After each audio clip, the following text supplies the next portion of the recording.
በኢራንና በአሜሪካ መካከል ያለው የጂኦፖለቲካዊ ፍጥጫ አሁን ላይ የደረሰበት ደረጃ የቀጠናውን ሰላም ብቻ ሳይሆን የዓለምን የኢኮኖሚ መተላለፊያ መስመሮች ስጋት ላይ የጣለ ትልቅ ክስተት ሆኗል። ኢራን ከሂዝቦላ እስከ ሁቲዎች፣ ከኢራቅ ሚሊሻ እስከ ፍልስጤም ታጣቂዎች ያላት መዋቅር ምን ይመስላል?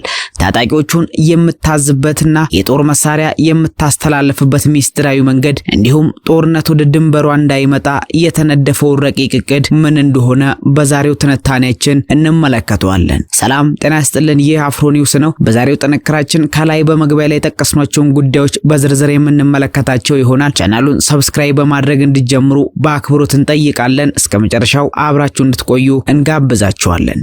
ኢራን በመካከለኛው ምስራቅ ያላትን ተጽዕኖ ለማስፋትና የጠላቶቿን አቅም ለመቀነስ የምትጠቀምበት ዋና ስልት ተላላኪ ቡድኖችን ወይም ደግሞ ፕሮክሲ ማስታጠቅ ነው።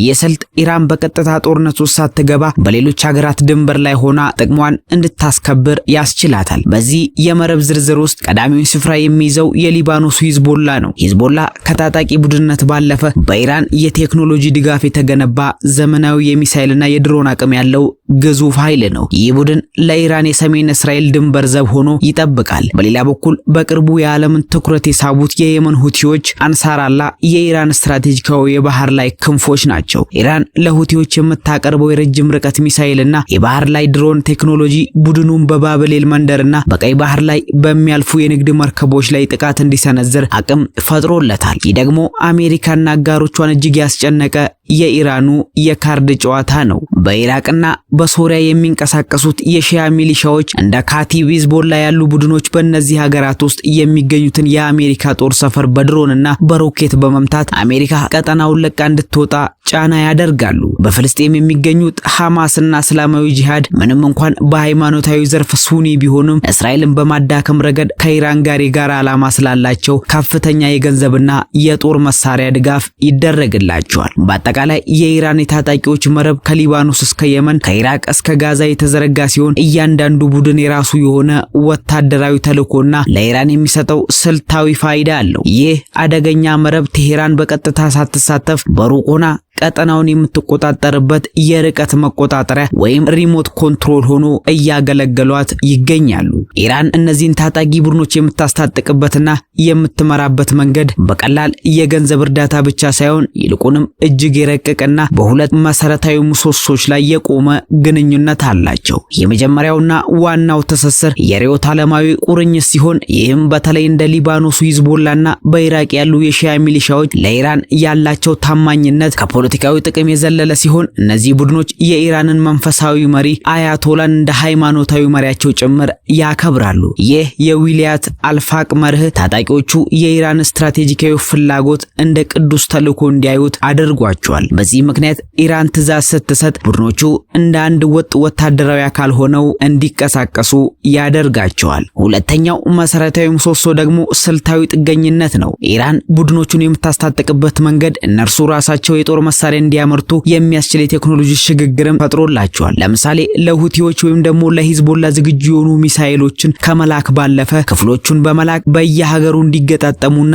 የድሮን ፋብሪካዎች እንዲኖራቸው ታደርጋለች። ይህ ደግሞ ታጣቂዎቹ የራሳቸው የሆነ ወታደራዊ አቅም እንዳላቸው እንዲሰማቸው ያደርግም፣ በስተጀርባ ግን ያለ ኢራን የቴክኒክ ድጋፍና ጥሬ ዕቃ መንቀሳቀስ እንዳይችሉ አድርጓቸዋል። በመሆኑም በመካከላቸው ያለው ግንኙነት ተደጋጋፊነት ያለበት ቢሆንም የመጨረሻው የኃይል ሚዛን ግን ያለው ቴሄራን እጅ ላይ እንደሆነ ይነገራል። ኢራን እነዚህን ቡድኖች እንደ ስትራቴጂካዊ ጋሻ ትጠቀምባቸዋለች። እነርሱም በበኩላቸው በየሀገሮቻቸው ውስጥ ያላቸውን የፖለቲካና የወታደራዊ የበላይነት ለማስቀጠል የኢራን የጀርባ አጥንትነትን ያስፈልጋቸዋል። ይህ ግንኙነት ኢራን በቀጥታ ሳትሳተፍ በታጣቂዎቹ አማካኝነት በዓለም አቀፍ ድርድሮች ላይ ትልቅ የመደራደሪያ አቅም እንድታገኝ ትልቅ አስተዋጽኦ ያደረገላት የጂኦፖለቲካዊ ጋብቻ ሆኖላታል።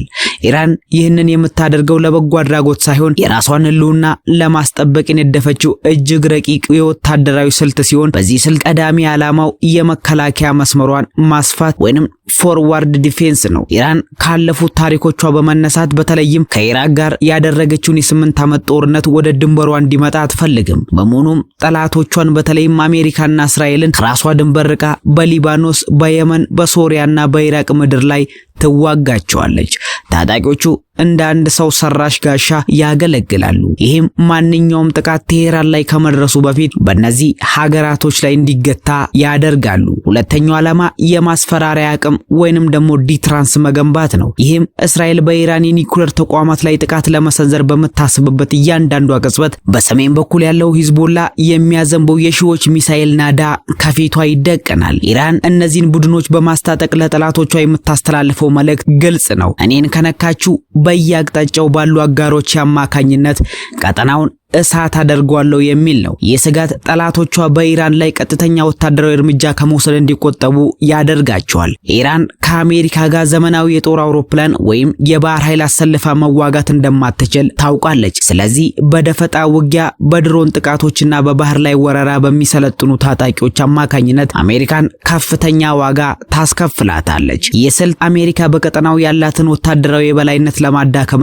በመጨረሻም አካባቢውን ለቃ እንድትወጣ ለማስገደድ የታለመ የረጅም ጊዜ ስሌት ነው። ባጭሩ ታጣቂዎቹ ለኢራን ርካሽ ነገር ግን ገዳይ የሆኑ የወታደራዊ መሳሪያዎቿ አካል ናቸው። ኢራን ይህንን ሁሉ ሀብትና የጦር መሳሪያ ለተጠቂ ቡድኖቿ በመርጨቷ ከምታገኛቸው ተጨባጭ ጥቅሞች መካከል የመጀመሪያው የስትራቴጂካዊ መተላለፊያ ቁጥጥር ነው። በየመኑ ሁቲዎች አማካኝነት ባቤል መንደርና ቀይ ባህርን ማወክ መቻሏ ኢራን በዓለም አቀፍ የንግድ መስመር ላይ እንደ ትልቅ በረኛ እንድትታይ አድርጓታል። የአቅም አሜሪካና አውሮፓ በኢራን ላይ የሚጥሉትን ማዕቀብ ለማርገብ እንደ ትልቅ የመደራደሪያ ካርድ ወይንም ደግሞ ሌቨሬጅ ያገለግላታል። በባህር ላይ የምታሳየው ጡንቻ ዓለም አቀፍ የነዳጅ ዋጋን የመጨመር አቅም ስላለው ሀያላን ሀገራት ከቴሄራን ጋር ለሚኖራቸው ግንኙነት ጥንቃቄ እንዲያደርጉ ያስገድዳቸዋል። ሁለተኛው ደግሞ የቀጠናውን ባለቤትነት ማረጋገጥ ነው። ኢራን በሊባኖስ በሶሪያና በኢራቅ መንግስታት ውስጥ ትልቅ ተጽዕኖ ያላቸውን ቡድኖች በመገንባቷ ያለ ቴሄራን ፍቃድ በመካከለኛው ምስራቅ ምንም አይነት ዘላቂ